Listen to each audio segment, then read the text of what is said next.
Prefácio. Como Fazer Amigos e Influenciar Pessoas foi publicado pela primeira vez em 1937, em uma edição de apenas 5.000 cópias.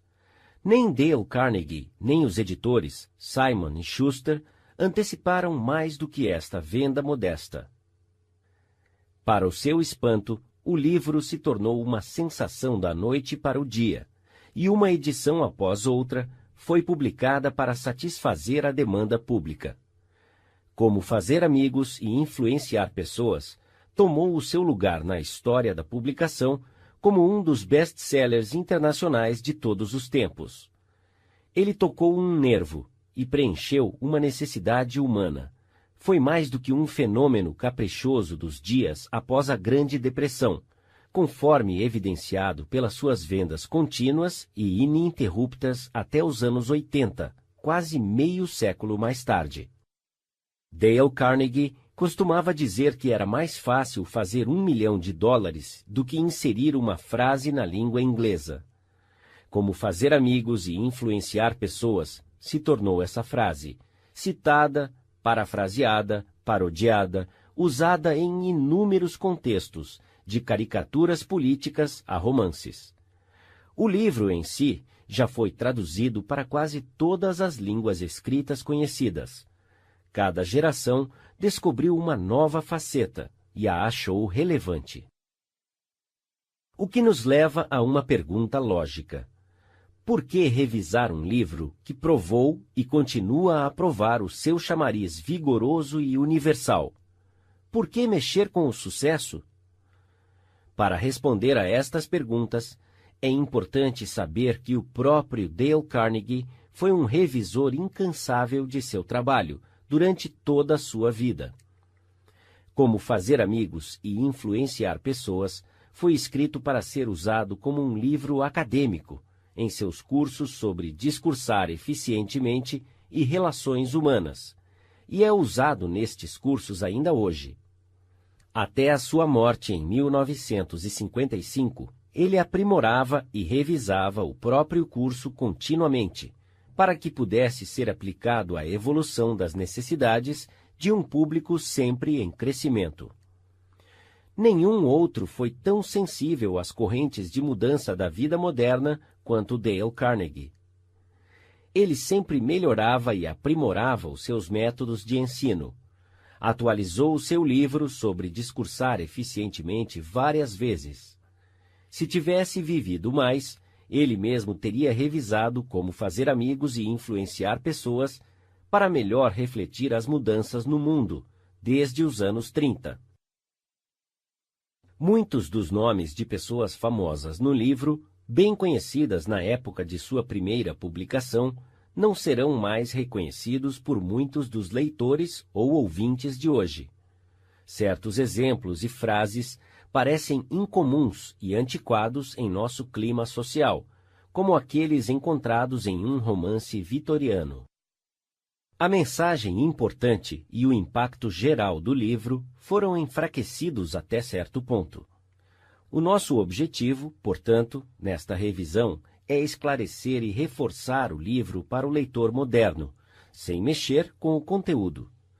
Não alteramos o Como Fazer Amigos e Influenciar Pessoas, exceto para remover algumas coisas e acrescentar alguns exemplos contemporâneos. O estilo ousado e jovial de Carnegie está intacto, e até a gíria dos anos 30 continua ali. Dale Carnegie escreveu como ele falava, de forma intensivamente exuberante, coloquial e discursiva. Então, a sua voz ainda fala tão forte como nunca, no livro e em seu trabalho. Milhares de pessoas em todo o mundo estão sendo treinados nos cursos de Carnegie em números crescentes a cada ano. E outras milhares de pessoas estão lendo e estudando Como Fazer Amigos e Influenciar Pessoas, e sendo inspiradas a usar os seus princípios para melhorar as suas vidas. A todas elas, nós oferecemos esta revisão no espírito de afiar e polir uma ferramenta bem elaborada. Dorothy Carnegie. A Sra. Dale Carnegie. Como este livro foi escrito e por quê? Por Dale Carnegie. Durante os primeiros 35 dias do século XX, as editoras da América publicaram mais de 1/5 de 1 milhão de livros diferentes. A maioria deles era extremamente maçante e muitos foram desastres financeiros. Eu disse muitos. O presidente de uma das maiores editoras do mundo confessou a mim que a sua empresa, após 75 anos de experiência em publicação, ainda perdia dinheiro em 7 de cada 8 livros que publicava. Por que, então, tive a ousadia de escrever outro livro? E após tê-lo escrito, por que você deve dar-se ao trabalho de lê-lo ou ouvi-lo? Ambas são perguntas justas, e vou tentar respondê-las. Desde 1912, eu ministro cursos a homens e mulheres de negócios e para profissionais em Nova York. Comecei ministrando cursos apenas sobre discursar em público, cursos elaborados para treinar adultos, através da experiência real, a pensarem por si mesmos e expressarem as suas ideias com maior clareza, mais eficiência e mais equilíbrio, em entrevistas de negócios e perante grupos. Mas, gradualmente, com o passar dos anos, eu percebi que, embora precisassem de treinamento para discursar eficientemente, elas precisavam de mais treinamento na arte de se dar bem com as pessoas, nos negócios do dia a dia e nos contatos sociais. Também percebi, gradativamente, que eu também precisava deste treinamento. Quando eu olho para trás, ao longo dos anos, fico estarrecido com a minha frequente falta de fineza e entendimento. Como eu queria que um livro sobre este assunto tivesse sido colocado em minhas mãos 20 anos atrás. Teria sido uma vantagem inestimável. Lidar com pessoas é provavelmente o maior problema que você enfrentará, especialmente se você estiver no ramo de negócios. Sim, isso também é verdade se você for uma dona de casa, um arquiteto ou um engenheiro. Uma pesquisa realizada há alguns anos, patrocinada pela Carnegie Foundation para o avanço do ensino, descobriu um fato importante e significativo. Um fato mais tarde confirmado em estudos adicionais pelo Carnegie Institute of Technology. Essas investigações revelaram que até em ramos técnicos como a engenharia, aproximadamente 15% do sucesso financeiro de uma pessoa é devido ao conhecimento técnico, e aproximadamente 85% é devido à competência em engenharia humana, a personalidade e a capacidade de liderar pessoas. Por muitos anos, eu ministrei em cursos, a cada período, no Clube de Engenheiros da Filadélfia e também em cursos para o capítulo de Nova York, do Instituto Americano de Engenheiros Elétricos. Provavelmente, um total de mais de 500 mil engenheiros já passaram pelas minhas classes. Eles vieram a mim quando finalmente perceberam, após anos de observação e experiência, que os funcionários mais bem pagos na engenharia geralmente não eram aqueles que sabiam mais sobre a engenharia. Por exemplo, é possível contratar engenheiros, contadores, arquitetos ou qualquer outro profissional com mera competência técnica por salários nominais. Mas a pessoa que possui conhecimento técnico mais a capacidade de expressar ideias, de assumir a liderança e despertar o entusiasmo nas pessoas, essa pessoa tem a possibilidade de ganhos mais elevados. No ápice de sua atividade, John D. Rockefeller disse que a capacidade de lidar com pessoas pode ser adquirida como uma commodity, como o açúcar ou o café. E eu pagarei mais por esta capacidade, disse John D., do que qualquer outra debaixo do sol.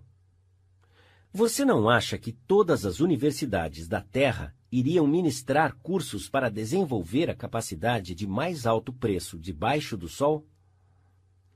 Mas se houver apenas um curso prático de bom senso, do tipo oferecido aos adultos em apenas uma universidade da Terra, eu desconheço até hoje. A Universidade de Chicago e a United YMCA Schools realizaram uma pesquisa para determinar o que os adultos queriam estudar. Esta pesquisa custou $25 mil e levou 2 anos. A última parte da pesquisa foi realizada em Meriden, Connecticut. Ela havia sido escolhida como uma típica cidade americana.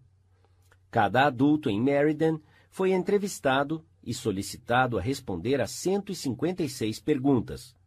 Perguntas como: qual é o seu negócio ou profissão?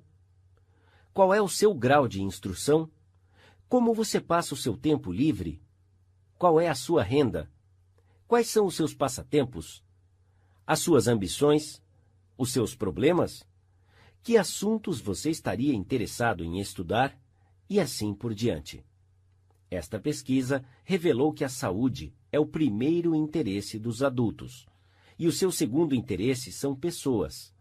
Como entender e conviver com as pessoas, como fazer as pessoas gostarem de você, e como convencer as pessoas a pensar como você.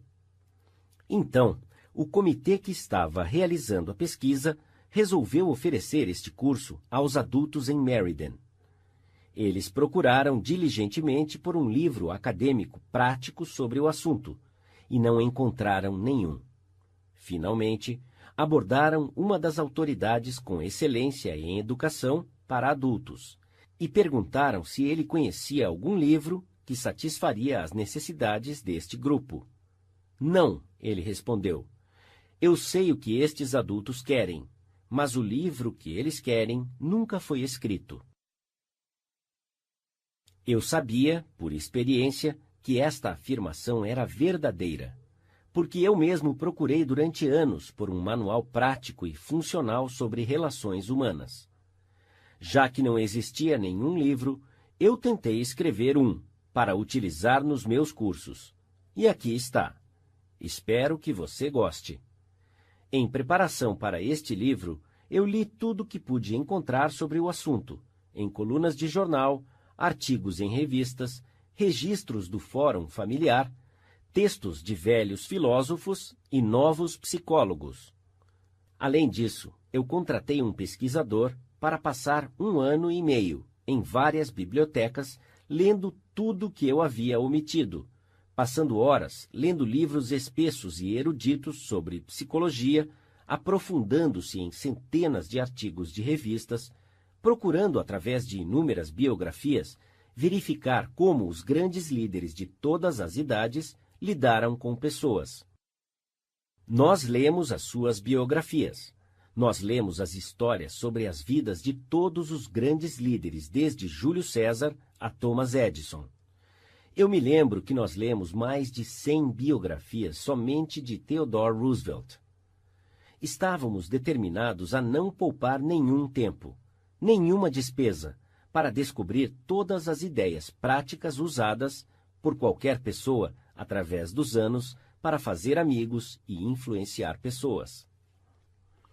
Eu, pessoalmente, entrevistei um grande número de pessoas de sucesso. Alguns deles famosos mundialmente, inventores, como Marconi e Edison, líderes políticos, como Franklin D. Roosevelt e James Farley, líderes de negócios, como Owen D. Young, artistas de cinema, como Clark Gable e Mary Pickford, e exploradores, como Martin Johnson, para tentar descobrir as técnicas que elas usaram nas relações humanas. Com todo esse material, eu preparei um pequeno discurso. Eu o chamei de Como Fazer Amigos e Influenciar Pessoas. Eu digo curto. No início era curto, mas logo se expandiu para uma palestra que consumiu 1h30. Por vários anos, eu ministrei esta palestra a cada curso para adultos do Carnegie Institute, em Nova York. Eu ministrava a palestra e pedia aos ouvintes que saíssem e atestassem em seus negócios e contatos sociais, e depois que voltassem para a classe e compartilhassem as suas experiências e os resultados que obtiveram. Que dever interessante! Estes homens e mulheres famintos pelo autodesenvolvimento, estavam fascinados com a ideia de trabalhar em um novo tipo de laboratório, o primeiro e único laboratório de relacionamentos humanos para adultos que já existiu. Este livro não foi escrito no sentido normal da palavra. Foi evoluindo como uma criança se desenvolve. Cresceu e progrediu a partir daquele laboratório, de experiência de milhares de adultos. Há muitos anos, começamos com uma lista de regras impressas em um cartão menor do que um cartão postal. No período seguinte, nós imprimimos um cartão maior, um folheto, e depois uma série de livretos, cada um expandindo em tamanho e escopo. O resultado de 15 anos de experiência e pesquisa foi este livro. As regras que estabelecemos aqui não são meras teorias ou adivinhação. Elas funcionam como mágica. Pode parecer incrível, mas eu vi a aplicação destes princípios, literalmente, revolucionar as vidas de muitas pessoas. Como ilustração, um homem com 314 funcionários frequentou um destes cursos. Por muitos anos, ele havia ordenado, criticado e condenado seus funcionários sem restrição ou discrição. Gentileza, palavras de elogio e encorajamento eram estranhas aos seus lábios. Após estudar os princípios discutidos neste livro, este empregador alterou consideravelmente a sua filosofia de vida.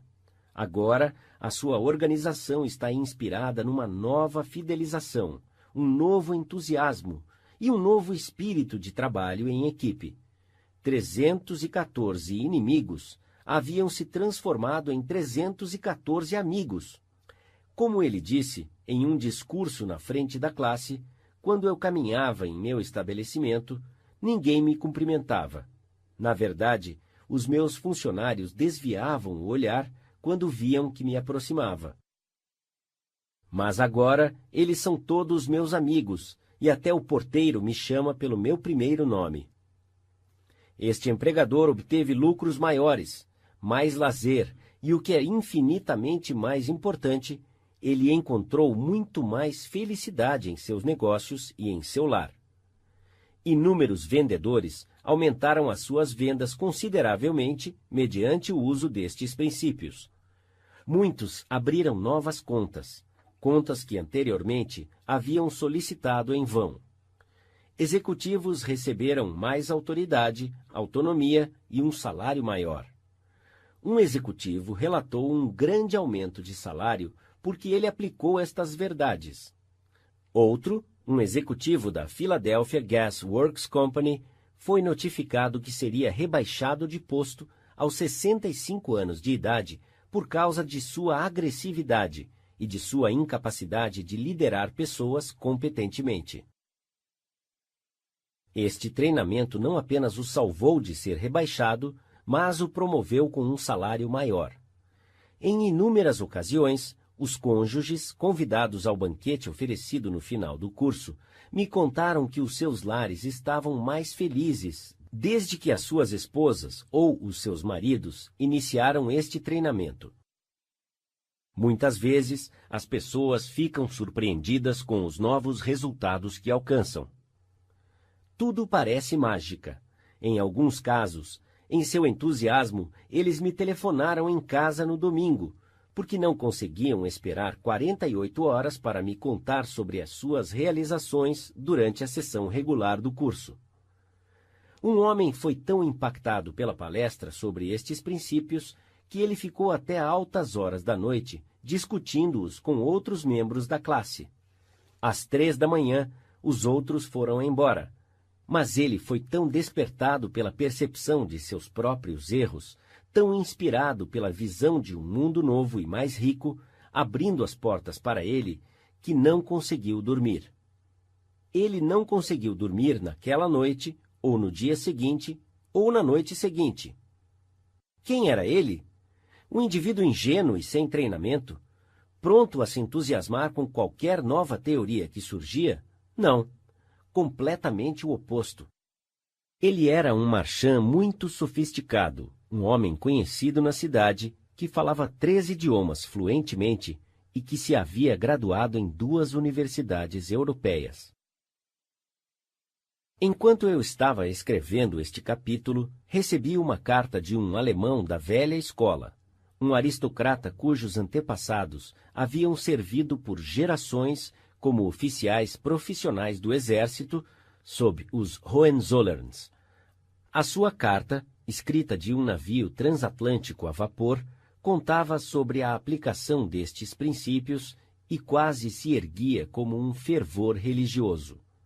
Outro homem, um senhor de idade de Nova York, graduado em Harvard, um homem rico e proprietário de uma grande fábrica de tapetes, declarou que havia aprendido mais em 14 semanas de treinamento sobre a arte de influenciar pessoas do que havia aprendido nos seus 4 anos na universidade.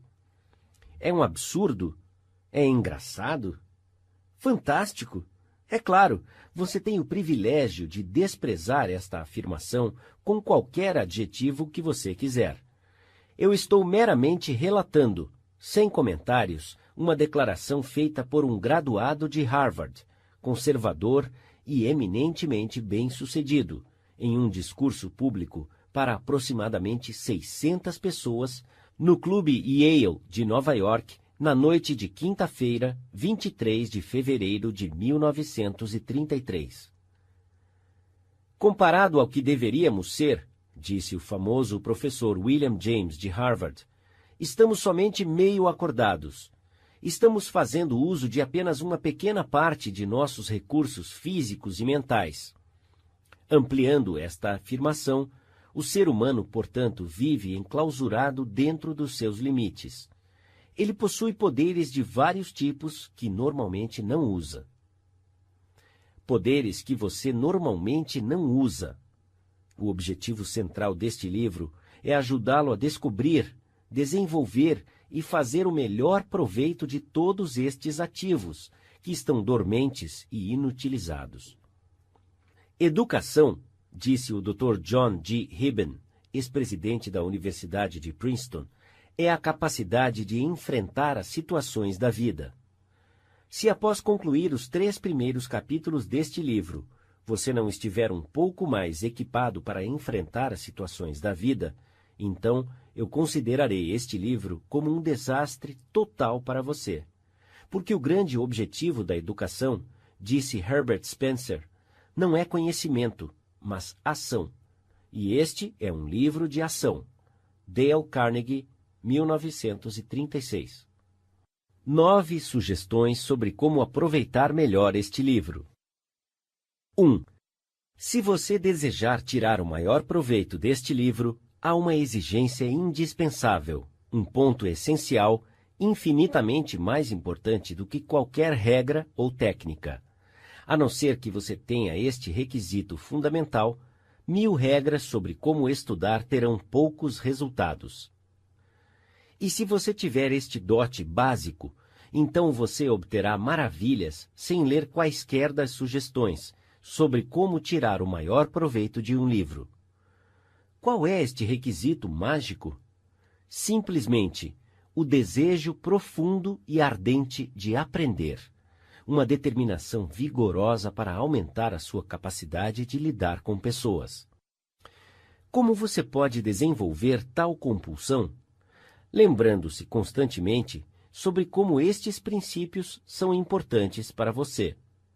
Imagine como o seu domínio deles irá auxiliá-lo a ter uma vida mais rica, cheia, mais feliz e mais proveitosa. Diga a si mesmo várias vezes: a minha popularidade, a minha felicidade e o meu senso de valor dependem, e não pouco, na minha capacidade de lidar com as pessoas. 2. Ouça cada capítulo rapidamente pela primeira vez para que você tenha uma noção do texto. Provavelmente, você será tentado a correr para o próximo, mas não faça isso, a não ser que você esteja ouvindo meramente por lazer. Mas se você estiver ouvindo porque você quer aumentar a sua capacidade em relações humanas, então volte e ouça novamente cada capítulo, minuciosamente.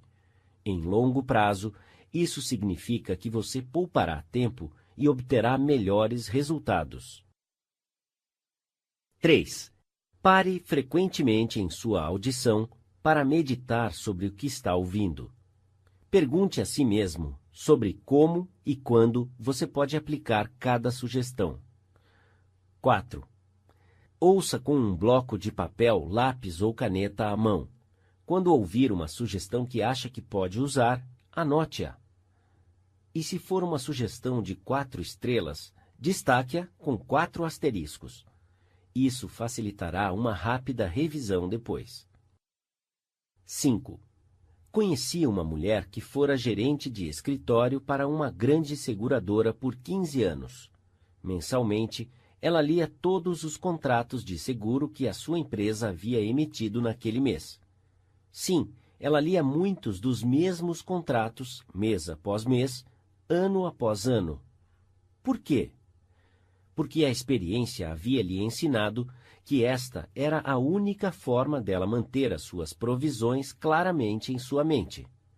Certa vez, passei quase 2 anos escrevendo um livro sobre discursar em público, e ainda sentia que eu precisava voltar a ele de vez em quando para lembrar o que eu havia escrito em meu próprio livro.